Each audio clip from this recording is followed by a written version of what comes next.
Hi, today we're going to demonstrate the simple steps of pruning roses. We hear from many of our customers that pruning roses can be an intimidating task.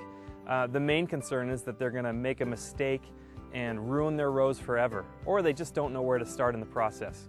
So we're going to walk through the 5 simple steps of pruning a rose and alleviate some of those concerns. We've broken the process of pruning roses down into 5 simple steps using the acronym Prune, P-R-U-N-E. The first part is P, prepare the plant. We're going to go through this rose and cut all the canes down at about 30 inches. That's about waist height.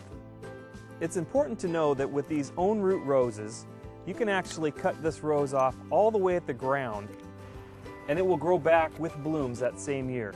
It's virtually impossible to kill that rose.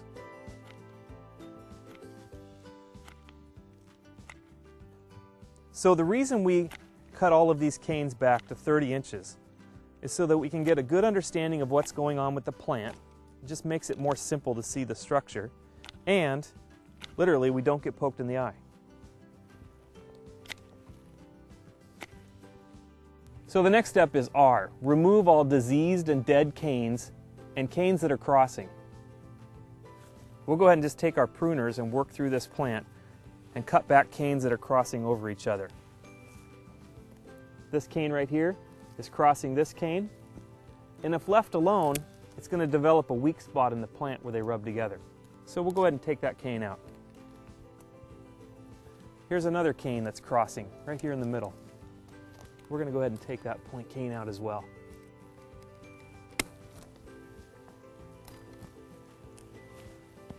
Now sometimes I like to use my long-handled pruners to get inside the plant. It just makes it less of ability to get scratched and poked. Now there's a large cane right here in the center, and this will make a lot of people very nervous. They're concerned that they're going to make a mistake and kill this rose, and what's it going to look like? But this cane has got some problems, and it's rubbing other canes, and it's got some disease here on the back side from a scar, and so we're just going to go ahead and take that right out. It's okay, you're not going to hurt this rose. So as you can see, this is some disease coming up the cane here. If left alone, it's going to cause a problem, so we just go ahead and cut that right out. As you can see on this cane at the base, there's a big crack developing, and it's going to be a problem. You're going to have disease get in there, and it really needs to be removed. So we're going to go ahead and cut that off right here at the base.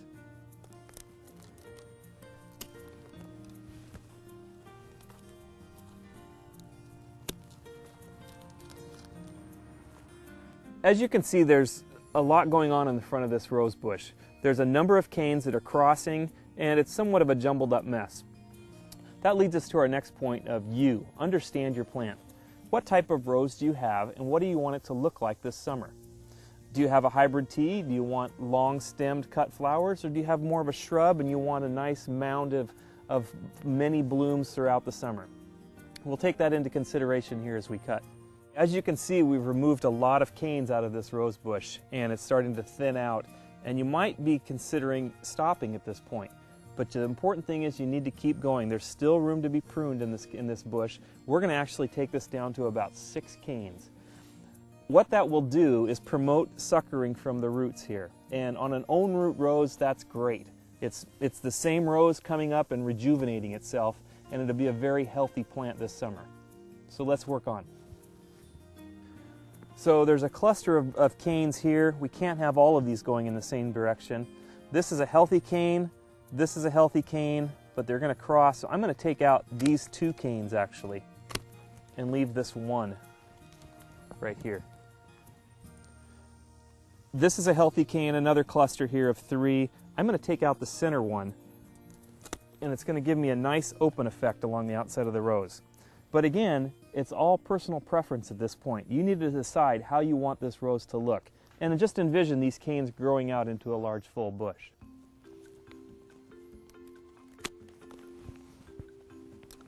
Here on the inside, we've got some spindly canes. These are smaller than a pencil, and they're not going to amount to much, and we'll just go ahead and take those off.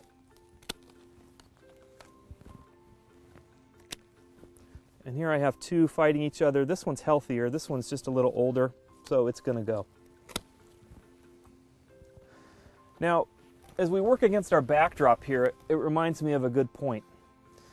Many times people will have roses planted in a bed near their house, and you want to keep the canes off of your siding so that you don't have problems with your siding or with the rose. So when pruning these, you want to keep them going more upright and less backwards. It's a good time to clean them up and give a little space next to your house.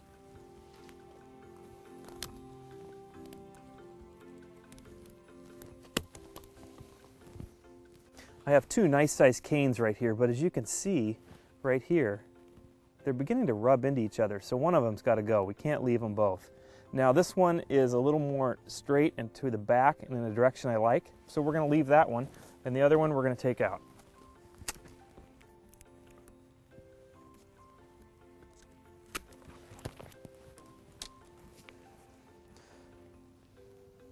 This cane is coming out away from the base with this cane in the center, and again they're going in the same direction, and I'm going to take that one off.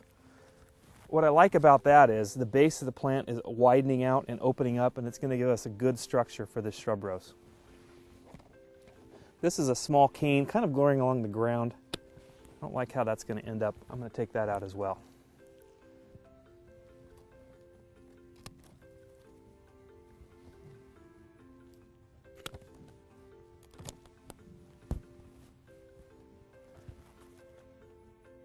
Okay, now I'd originally thought I would end up with 6 canes, but as I sit here and look at this, we have a really nice shape that I like. Things are open and airy, and there's good structure to the rose. And so I'm going to stop here. We're going to go ahead and take these canes back down to a uniform height of about 16 inches. That's a pretty hard prune, and if you don't feel comfortable with that, you can leave them at a height of 24 inches. Okay, so as we're taking these canes back down to 16 inches or 24 inches, whatever you desire, we're going to make a cut right above a bud. This red swelling spot right here is a bud, and we're going to make a cut about 1/4 of an inch right above that. Now, it doesn't matter if that's outward facing or whatever direction it is, that bud's going to go straight up. It's a good place to make a cut. We're going to do that on all the canes now.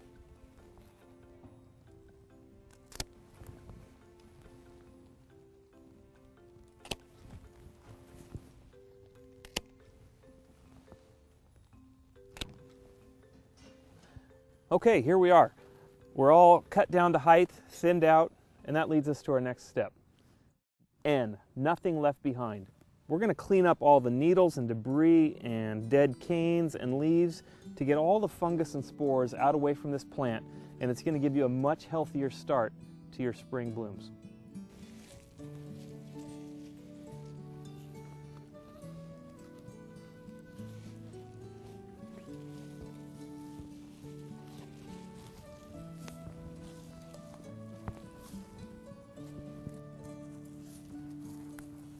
I'll go ahead and take a rake, and I'm going to rake out a lot of these leaves and turn the compost over. It's important when doing this to be careful around the base of the plant. There is some buds on the base of these canes that will generate into new canes, and we don't want to damage those. So we'll be a little bit careful as we work inside the plant and ultimately get this all cleaned up.